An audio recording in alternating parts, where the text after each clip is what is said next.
Compassion on an individual level is one of the most unique and noble human traits. It allows us to look beyond the animal imperatives of blood and clan and to provide assistance, either material or moral, to another human being who is struggling. You won't often find a group of roaming chimpanzees providing assistance to a stranger chimp. They're more likely to kill and eat him. But compassionate behavior is common in humans, even when there is no immediate and direct benefit to the provider.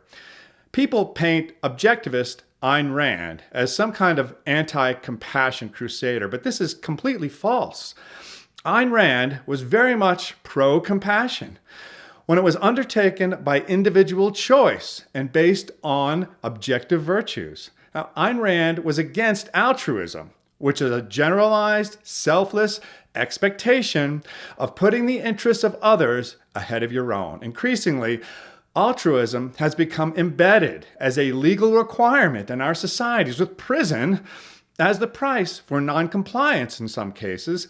And this is where we as a species have lost our way so very badly. When an individual makes a choice to help, that individual bears the full consequences of that decision, for better or worse. If an individual chooses to help a friend financially, for example, and that friend goes out and spends the money on a new toy, it becomes very unlikely that the friend will be helped again. And this is important. The friend should not be helped again. Providing more assistance reinforces the destructive behavior and encourages it. And this is exactly what happens when the collective tries to be compassionate. Milton Friedman described 4 ways of spending money. 1, you can spend your own money on yourself. 2, you can spend your own money on someone else. 3, you can spend someone else's money on yourself. And 4, you can spend someone else's money on someone else.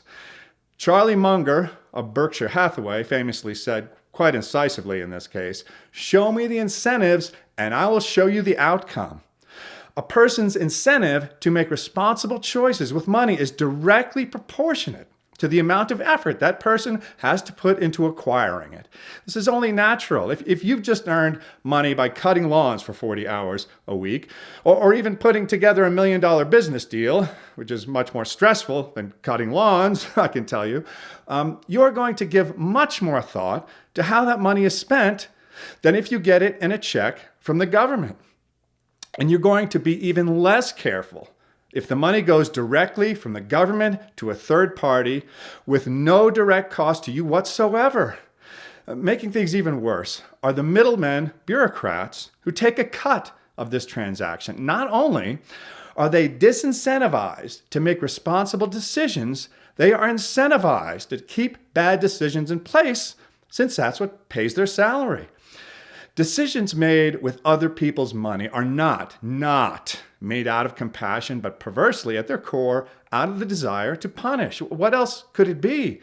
Society, meaning someone else, obviously not me, society is not doing enough. Society is made up of selfish individual people who must, on general principle, have their money confiscated by force. Sometimes you'll hear things like, "We're just asking you to pay your fair share." First of all, 3 guesses as to who determines what is fair.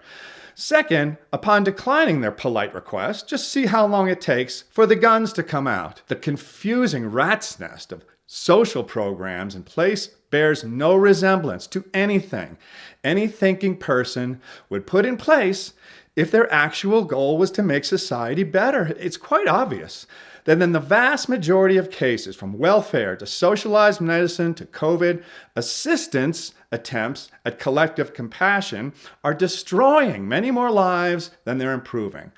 One of the big problems, and forgive me while I use a business term I used to hate, is optics. Humans, for all their advancements, are suckers for optics. If we see a person on the street begging for money, most of us feel a sense of compassion, of sympathy, of wanting to help. For years, I lived in the city of brotherly love, Philadelphia, and for years I gave to people on the street. This was until I met someone whose job it was to help the people living on the street. And this person told me, with a candor I think you'd find hard-pressed to find today, that reinforcing this behavior by giving directly to the people on the street was the worst thing that you could do for them. They explained why, and I was embarrassed not to have thought of this myself, but then I realized I had thought of it before. I just had chosen not to pay attention to the obvious truth of the situation. It was easier for me not to think, so I didn't. Shortly thereafter, I was walking with a new acquaintance, and we passed by a series of people on the street asking for money. This person asked me, "Doesn't it bother you to just walk by?" And my answer at the time was the same as it is now. Every single time. If I, as a reasonably data-driven, logical individual, struggle with the difference between hurting while appearing to help and actually helping, is it any wonder that the less evolved among us are falling into this trap headlong? I'm sad to say that for the most part, those currently occupying the compassion trap are unlikely to escape. It's a very comfortable trap, at least for them, not so much for their hapless victims. Even when faced directly and irrefutably with the catastrophic damage they've caused, most will continue to plow ahead because it's easy and because they're lazy. Most, but not all. Some see and then look away, but some see and say, It's in that brief moment that progress becomes possible. When compassion can become real and not just a smokescreen for lashing out at others. I've seen a few of these moments, not many, but I choose to believe there will be more.